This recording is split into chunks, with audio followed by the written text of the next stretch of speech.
भी सड़कों से जोड़ा जा चुका है। उस समय जिसे पिछड़े जिले कहते थे, उनमें 17% ऐसे बच्चे थे जो टीकाकरण के दायरे से बाहर थे। आज आकांक्षी जिला योजना की वजह से ऐसे ज्यादातर बच्चों को टीकाकरण का लाभ मिल रहा है।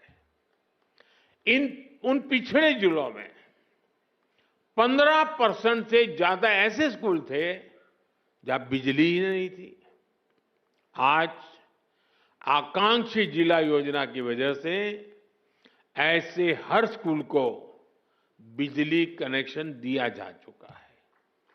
साथियों, जब वंचितों को वरीयता मिलती है, पिछड़ों को प्राथमिकता मिलती है, तो उसके नतीजे भी बहुत अच्छे मिलते हैं। आज आकांक्षी जिलों में माता मृत्यु दर कम हुई है, बच्चों का स्वास्थ्य सुधरा है, पढ़ाई का स्तर सुधरा है। कितने ही पैरामीटर्स में ये जिले अब अन्य जिलों से बेहतर कर रहे हैं। साथियों, अब इसी मॉडल पर हम खेती के मामले में पिछड़े देश के 100 जिलों का, जो खेती के क्षेत्र में बाकी चीजों में आगे होंगे, ऐसे 100 जिलों का हम विकास करना चाहते हैं, उस पर ध्यान केंद्रित करके काम करना चाहते हैं। पीएम धन धान्य कृषि योजना की प्रेरणा वही आकांक्षी जिलों का मॉडल है। इस योजना के लिए 100 जिलों का चयन बहुत सोच समझकर किया गया है। 3 पैरामीटर्स पर इन जिलों का चुनाव किया गया है। पहला, खेत से कितनी पैदावार होती है। दूसरा, एक खेत में कितनी बार खेती होती है। और तीसरा, किसानों को लोन या निवेश की कोई सुविधा है, और है तो कितनी मात्रा में है। साथियों, हमने अक्सर 36 के आंकड़े की चर्चा सुनी है। हम बार बार कहते हैं उनके बीच तो 36 का आंकड़ा है, लेकिन हर चीज को हम चुनौती देते हैं, उसको उल्टा करते हैं। इस योजना में हम सरकार की 36 योजनाओं को एक साथ जोड़ रहे हैं।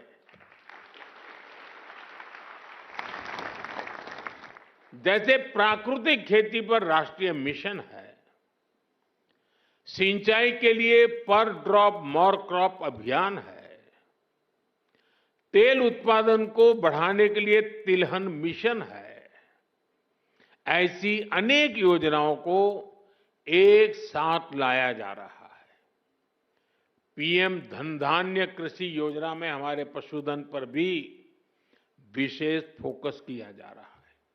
आप जानते हैं, फूट एंड माउथ डिसीज यानी खुरपका मुंहपका जैसी बीमारियों से पशुओं को बचाने के लिए 125 करोड़ से अधिक टीके मुफ्त लगाए गए हैं। इससे पशु भी स्वस्थ हुए हैं और किसानों की चिंता भी कम हुई है। पीएम धन धान्य कृषि योजना में स्थानीय स्तर पर पशुओं के स्वास्थ्य से जुड़े अभियान भी चलाए जाएंगे। साथियों, आकांक्षी जिला कार्यक्रम की तरह उसी प्रकार से पीएम धन धान्य कृषि योजना का बहुत बड़ा दायित्व किसानों के साथ ही स्थानीय सरकारी कर्मचारियों और उस जिले के डीएम या कलेक्टर पर है। पीएम धन धान्य कृषि योजना का डिजाइन ऐसा है कि हर जिले की अपनी जरूरत के हिसाब से इसकी प्लानिंग में बदलाव लाया जा सकता है। इसलिए मैं किसानों और संबंधित जिलों के मुखिया से आग्रहपूर्वक कहूंगा अब आपको जिले के स्तर पर ऐसी कार्य योजना बनानी है जो वहां की मिट्टी और वहां की जलवायु के अनुकूल हो। वहां कौन सी फसल होगी, बीज की कौन सी वैरायटी लगेगी, कौन सी खाद कब उचित रहेगी, ये आप सबको मिलकर के एक नए तरीके से सोच समझकर निर्धार करना चाहिए और उसको लागू करना चाहिए। आपको हर क्षेत्र, हर खेत के हिसाब से प्लानिंग करनी होगी। अब जैसे कहीं पानी अधिक होता है तो वहां वैसी उपज होगी, कहीं पानी की कमी है तो वहां उस प्रकार की फसलें उगानी होगी। जहां खेती संभव नहीं वहां पशुपालन और मत्स्य पालन को बढ़ावा देना होगा। कुछ क्षेत्रों में मधुमक्खी पालन एक बेहतर विकल्प होगा। तटीय इलाकों में सीवीड फार्मिंग एक शानदार विकल्प हो सकता है। पीएम धनधान्य कृषि योजना की सफलता लोकल लेवल पर इसके इंप्लीमेंटेशन से ही होगी। इसलिए हमारे युवा अधिकारियों पर बहुत जिम्मेदारी होगी। उनके पास कुछ कर गुजरने का मौका है। मुझे विश्वास है कि युवा साथी किसानों के साथ मिलकर देश के 100 जिलों की खेती की तस्वीर बदल देंगे। और मैं आपको विश्वास से कहता हूं, जैसे ही उस गांव में खेती की तस्वीर बदली, उस पूरे गांव की इकोनॉमी बदल जाएगी। साथियों, आज से दलहन आत्मनिर्भरता मिशन भी शुरू हो रहा है। ये सिर्फ दाल उत्पादन बढ़ाने का मिशन नहीं है, बल्कि हमारी भावी पीढ़ी को सशक्त बनाने का भी अभियान है। जैसे मैंने अभी पहले कहा, बीते सालों में भारत के किसानों ने रिकॉर्ड खाद्यान्न उत्पन्न किया है। गेहूं हो, धान हो, आज भारत दुनिया के सबसे बड़े उत्पादकों में से एक है। लेकिन साथियों, हमें आटे और चावल से भी आगे बढ़कर सोचना ही होगा। हम अपने घर में भी आटे और चावल से गुजारा नहीं करते, और भी चीजें जरूर पड़ती हैं। आटा चावल से भूख तो मिट सकती है, लेकिन पर्याप्त पोषण के लिए हमें और चीजों की जरूरत होती है। उसके लिए हमें योजना करनी होती है। आज भारत को, और खास करके जो वेजिटेरियन आदि प्रकृति के लोग हैं, उनके पोषण के लिए प्रोटीन बहुत महत्वपूर्ण है। अन्य भी चीजों की जरूरत होती है, उसमें एक प्रोटीन भी है। हमारे बच्चों को, हमारी भावी पीढ़ी को उनके शारीरिक विकास के लिए और उसके साथ मानसिक विकास के लिए भी प्रोटीन का उतना ही महत्व है।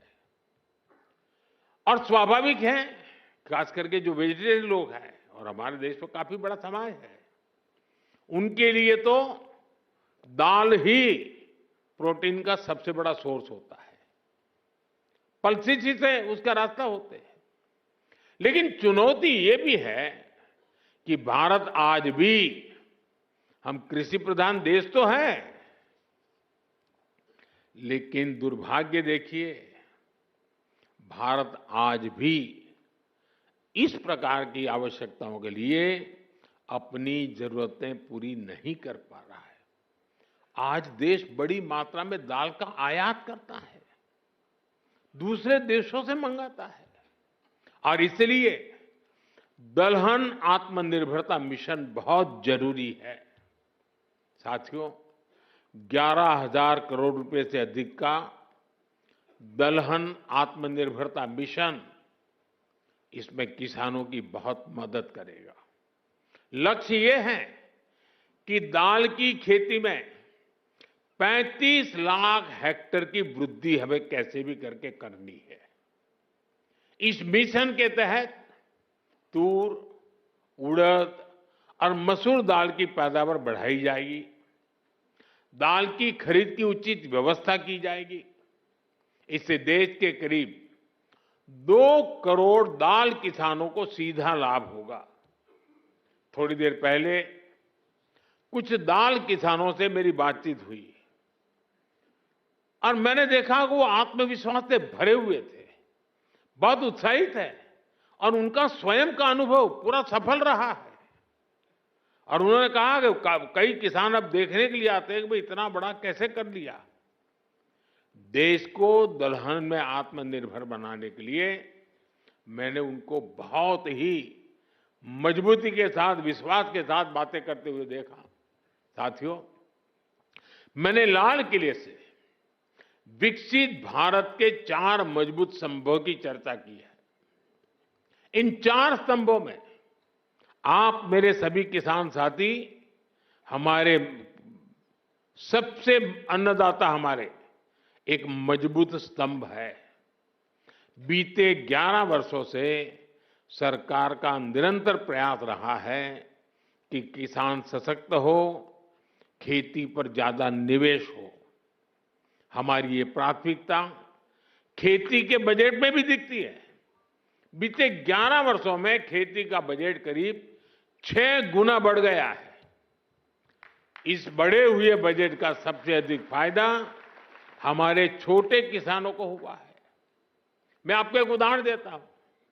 आपको पता है कि भारत अपने किसानों को खाद पर सब्सिडी देता है। कांग्रेस सरकार ने अपने 10 साल में खाद पर 5 लाख करोड़ रुपए की सब्सिडी दी थी। मेरे आने से पहले 10 साल में 5 लाख करोड़। हमारी सरकार ने, भाजपा एनडीए की सरकार ने पिछले 10 साल में खाद में जो सब्सिडी है वो 13 लाख करोड़ रुपए से ज्यादा दी है।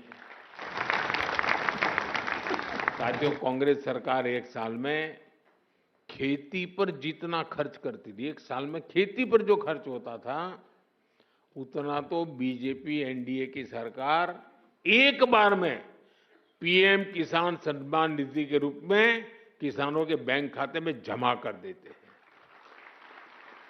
अब तक 3,75,000 करोड़ रुपए सीधे पीएम किसान सम्मान निधि के आपके बैंक खातों में भेजे जा चुके हैं। साथियों, किसानों की आय बढ़ाने के लिए हमारी सरकार पारंपरिक खेती से भी आगे विकल्प उन्हें दे रही है। इसलिए पशुपालन, मछली पालन, मधुमक्खी पालन भी, उनके पर भी अतिरिक्त आय के लिए बल दिया जा रहा है। इससे छोटे किसानों को, भूमिहीन परिवारों को भी ताकत मिलती है और इसका फायदा देश के किसान उठा रहे हैं। अब जैसे शहद उत्पादन का सेक्टर है, 11 वर्ष पहले जितना शहद भारत में पैदा होता था, आज उसका करीब करीब 2 गुना शहद उत्पादन भारत में होता है। 6-7 साल पहले करीब 450 करोड़ रुपए शहद हम एक्सपोर्ट करते थे, 450 करोड़ रुपए का। लेकिन पिछले साल 1500 करोड़ रुपए से अधिक का शहद विदेशों को निर्यात हुआ है।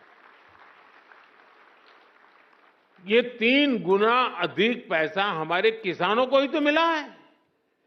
साथियों, गांव की समृद्धि और खेती को आधुनिक बनाने में आज हमारी बहनों की भागीदारी निरंतर बढ़ रही है। अभी एक देवी जी से मेरी बात हो रही थी, वो राजस्थान से थी। वो अपना स्वयं सहायता समूह से जुड़ी। वो मुझे कह रही है कि आज उनके मेंबर 90,000 है, 90,000। कितना बड़ा काम किया होगा। एक डॉक्टर बहन मिली, स्वयं पढ़ी लिखी डॉक्टर है, लेकिन अब पशुपालन में उसमें लग गई है।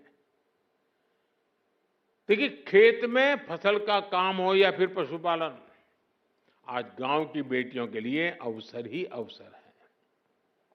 देश भर में 3 करोड़ लखपति दीदियां बनाने का जो अभियान है, उससे खेती को बहुत मदद मिल रही है। आज गांवों में नमो ड्रोन दीदियां खाद और कीटनाशक छिड़काव के आधुनिक तरीकों का नेतृत्व कर रही है। इससे नमो ड्रोन दीदियों को हजारों करोड़ रुपए की कमाई हो रही है। इसी तरह खेती की लागत कम करने में भी बहनों की भूमिका बढ़ रही है। किसान प्राकृतिक खेती से जुड़े, इसके लिए देश में 17,000 से अधिक ऐसे क्लस्टर बनाए गए हैं जो जरूरी मदद देते हैं। करीब 70,000 कृषि सखियां प्राकृतिक खेती को लेकर जरूरी मार्गदर्शन किसानों को देने के लिए तैयार है। साथियों, हमारा प्रयास हर किसान, हर पशुपालक का खर्च कम करना और लाभ ज्यादा देने का है। अभी जो जीएसटी में नया सुधार हुआ है, अभी शिवराज जी बड़े उत्साह से उसकी बात कर रहे थे, इसका भी बहुत अधिक फायदा गांवों के लोगों को, किसानों, पशुपालकों को हुआ है। अभी जो बाजार में से खबरें आ रही हैं, वो बताती हैं कि त्योहारों के इस सीजन में किसान बड़ी संख्या में ट्रैक्टर खरीद रहे हैं, क्योंकि ट्रैक्टर और भी सस्ते हुए हैं। जब देश में कांग्रेस सरकार थी तो किसान को हर चीज महंगी पड़ती थी। अब ट्रैक्टर ही देखिए, एक ट्रैक्टर पर कांग्रेस की सरकार 70,000 रुपये का टैक्स लेती थी। वहीं जीएसटी में नए सुधार के बाद वही ट्रैक्टर में सीधे करीब 40,000 रुपये सस्ता हो गया है। साथियों, किसानों के उपयोग की बाकी मशीनों पर भी जीएसटी बहुत कम किया गया है। जैसे धान रोपने की मशीन है, उस पर 15,000 रुपये की बचत होगी। इसी तरह पावर टिलर पर 10,000 रुपये की बचत पक्की हो गई है। थ्रेशर पर भी आपको 25,000 रुपये तक की बचत